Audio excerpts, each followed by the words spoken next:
ഗർഭപാത്രത്തിൽ വെച്ച് ഗർഭസ്ഥ ശിശു മരണപ്പെടാനുള്ള കാരണങ്ങളും അങ്ങനെ സംഭവിക്കാതിരിക്കാൻ വേണ്ടി ഗർഭിണികൾ എന്തൊക്കെ കാര്യങ്ങൾ ശ്രദ്ധിക്കണം എന്നതുമാണ് ഈ വീഡിയോയിലൂടെ ഞാൻ നിങ്ങളുമായി ഷെയർ ചെയ്യുന്നത്. ഞാൻ ഡോക്ടർ സിത്താര. അപ്പോൾ ആദ്യം ഞാൻ പറഞ്ഞു തരുന്നത് ഗർഭപാത്രത്തിൽ വെച്ച് ഗർഭസ്ഥ ശിശു മരണപ്പെടാതിരിക്കാൻ വേണ്ടി ഗർഭിണികൾ ഗർഭകാലത്ത് എന്തൊക്കെ കാര്യങ്ങളാണ് ശ്രദ്ധിക്കേണ്ടത് എന്നതാണ്. ആദ്യം റെഗുലർ പ്രീനാറ്റൽ ചെക്കപ്പ്, അതായത് നിങ്ങൾ നിങ്ങളുടെ ഡോക്ടറെ കൃത്യമായി പോയി കാണണം. ചെയ്യേണ്ട ടെസ്റ്റുകളും സ്കാനിങ്ങും ഒക്കെ കൃത്യമായിട്ട് ചെയ്യണം. എന്നാൽ മാത്രമുള്ളൂ നമുക്ക് നേരത്തെ തന്നെ കുഞ്ഞിന് എന്തെങ്കിലും പ്രശ്നമുണ്ടോ എന്ന് അറിയാൻ സാധിക്കുകയും അതിന് വേണ്ട മെഡിസിൻസും കെയറൊക്കെ കൊടുക്കാൻ സാധിക്കുകയുള്ളൂ. അപ്പം നിർബന്ധമായിട്ടും ചെയ്യണം. രണ്ടാമത്, കുഞ്ഞുങ്ങളുടെ അനക്കം 5-ാം മാസത്തിന് പകുതി അല്ലെങ്കിൽ അവസാനം വെച്ച് അറിഞ്ഞു തുടങ്ങും. നിങ്ങൾക്ക് 2 മണിക്കൂറായിട്ടും കുഞ്ഞിൻ്റെ അനക്കം ലഭിക്കുന്നില്ല എങ്കിൽ ഉടൻ തന്നെ നിങ്ങൾ ഡോക്ടറെ പോയി കാണേണ്ടതാണ്. മൂന്നാമത്തത്, ഒരു ഹെൽത്തി ആയിട്ടുള്ള ലൈഫ് സ്റ്റൈൽ വേണം നിങ്ങൾ ഫോളോ ചെയ്യാൻ. അതായത് ഗർഭകാലത്ത് കഴിക്കാൻ പാടുള്ള ഭക്ഷണങ്ങൾ മാത്രമേ നിങ്ങൾ കഴിക്കാൻ പാടുള്ളൂ.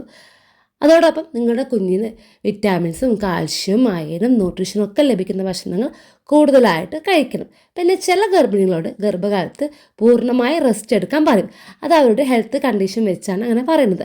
അങ്ങനെ പറയുന്നവരാണ് അങ്ങനെ റെസ്റ്റ് എടുക്കുക. ഇനി അങ്ങനത്തെ റെസ്റ്റ് ഒന്നും ഇല്ല, കോംപ്ലിക്കേഷൻ ഒന്നും ഇല്ല എങ്കിൽ നിങ്ങൾക്ക് ഒരു 5-ാം മാസം അല്ലെങ്കിൽ 6-ാം മാസം മുതൽ എക്സസൈസുകളും നടത്തമൊക്കെ സ്റ്റാർട്ട് ചെയ്യാവുന്നതാണ്. പക്ഷേ നിങ്ങൾ ഡോക്ടറെ കൺസൾട്ട് ചെയ്ത് അവരുടെ അഭിപ്രായം നേടിയതിന് ശേഷം മാത്രം സ്റ്റാർട്ട് ചെയ്യാൻ പാടുള്ളൂ. അപ്പോൾ ഹെൽത്തി ആയിട്ടുള്ള ലൈഫ് സ്റ്റൈൽ വേണം നിങ്ങൾ ഫോളോ ചെയ്യാൻ. അടുത്തത്, പുകവലി, ആൽക്കഹോള് അങ്ങനെയുള്ള ശീലങ്ങളൊന്നും പാടില്ല.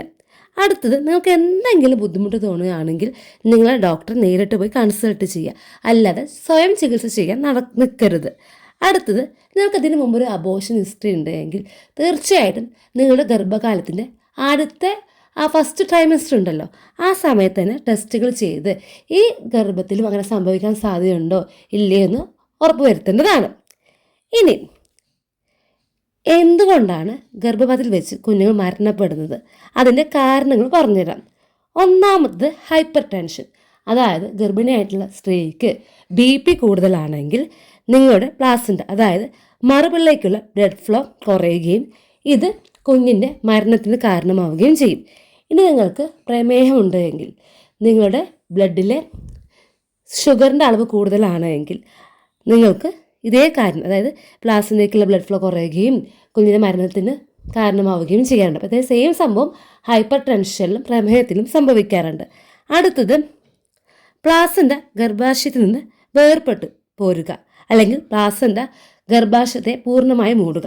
ഇത് രണ്ടും കുഞ്ഞിൻ്റെ മരണത്തിന് കാരണമാകാറുണ്ട്. ഇനി ഗർഭപാത്രത്തിന് എന്തെങ്കിലും ഒരു അബ്നോർമാലിറ്റീസ് ഉണ്ട്, അല്ലെങ്കിൽ ഗർഭപാത്രത്തിന് തിക്നെസ് കുറവാണ്, അതിൻ്റെ ഷേപ്പിൽ എന്തെങ്കിലും പ്രശ്നമുണ്ട്, അല്ലെങ്കിൽ ഗർഭപാത്രത്തിൽ ഫൈബ്രോയിഡ് ഉണ്ട്, ഇതൊക്കെ കുഞ്ഞിൻ്റെ മരണത്തിന് കാരണമാകാറുണ്ട്. അടുത്തത്, ആൽക്കഹോൾ, പുകവലി, ഇതും കുഞ്ഞിൻ്റെ മരണത്തിന് കാരണമാകാറുണ്ട്. ഇനി മൾട്ടിപ്പിൾ പ്രഗ്നൻസി, അതായത് ഒന്നിൽ കൂടുതൽ കുഞ്ഞുങ്ങൾ നിങ്ങളുടെ ഗർഭപാത്രത്തിൽ വളരുന്നുണ്ട് എങ്കിൽ ഒരു കുഞ്ഞിന് ആവശ്യമായിട്ടുള്ള ന്യൂട്രിയൻസും ബ്ലഡ് ഫ്ലോ ഒക്കെ ലഭിക്കുകയും അടുത്ത കുഞ്ഞിന് ആവശ്യമായിട്ട് ലഭിക്കാതിരിക്കുകയും അങ്ങനെ ഒരു കുഞ്ഞ് മരണപ്പെടുകയും ഒരു കുഞ്ഞിനെ ലഭിക്കുകയും അങ്ങനെയുള്ള സാഹചര്യങ്ങളും ഉണ്ടാകാറുണ്ട്. ഇനി ജനറ്റിക് ഡിസോർഡർ, അതായത് കുഞ്ഞിന് ജനിതക വൈകല്യങ്ങളുണ്ട് എങ്കിലും കുഞ്ഞിന് മരണം സംഭവിക്കാൻ സാധ്യതയുണ്ട്.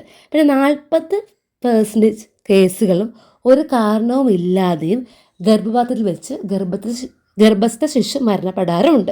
അപ്പോൾ എല്ലാവർക്കും ഈ വീഡിയോ ഹെൽപ്ഫുള്ളായെന്ന് വിശ്വസിക്കുന്നു. ഇനിയും ഇതുപോലെ നിങ്ങൾക്ക് എല്ലാവർക്കും ഹെൽപ്ഫുള്ളായിട്ടുള്ള മറ്റൊരു വീഡിയോയുമായി കാണുന്നത് വരെ താങ്ക് യു, ബൈ.